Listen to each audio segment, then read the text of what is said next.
آج 5واں دن ہے اور الیکشن کمیشن نے اپنی روایت کو برقرار رکھتے ہوئے اپنے آپ کو ایک منشی ادارے کے طور کے اوپر پیش کرتے ہوئے وہی کیا ہے جو کہ اس سے پہلے کرتا آ رہا ہے۔ 22 لوگوں کی فہرست جو ہم نے دی الیکشن کمیشن میں کہ یہ لوگ 25 مئی کے واقعات میں براہ راست ملوث ہیں، ان کو پنجاب میں نہ لگایا جائے۔ ان 22 میں سے 17 لوگ جو ہیں ان کو پنجاب میں اپوائنٹ کیا گیا، اور انہوں نے ساتھ شکریہ بھی ادا کیا کہ اچھا ہے آپ نے وہ لسٹ دے دی ہمیں جو کہ آپ کے سخت مخالف ہیں، ان کو ہی ہم نے لگانا ہے۔ اس کے بعد ہم سے توقع، ہم سے مطالبہ اور ہمیں حکم یہ ہے کہ آپ نے ہماری عزت کرنی ہے۔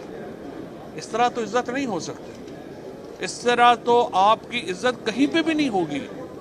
اور آپ کو میں بتاؤں، آپ نے اپنے اوتھ کے ساتھ، اپنے حلف کے ساتھ جو کیا ہے، آپ کی عزت اس جہان میں بھی نہیں ہونی، آپ کی عزت اگلے جہان میں بھی نہیں ہونی۔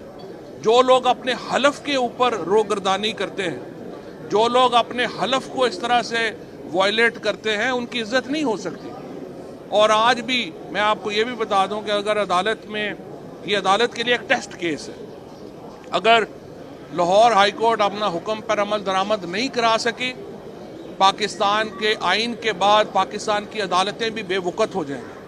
پاکستان کی عدالتوں کی طرف پھر کوئی نہیں دیکھے گا اگر آپ اپنے فیصلوں کو امپلیمنٹ ہی نہ کرا سکیں۔ چیف الیکشن کمشنر کو، جس طرح سے فیصل فاروقی جو ہمارے ملک کے بڑے کانسٹیٹیوشنل لائر ہیں، یہ کہا چیف الیکشن کمشنر کو گرفتار کیا جانا چاہیے۔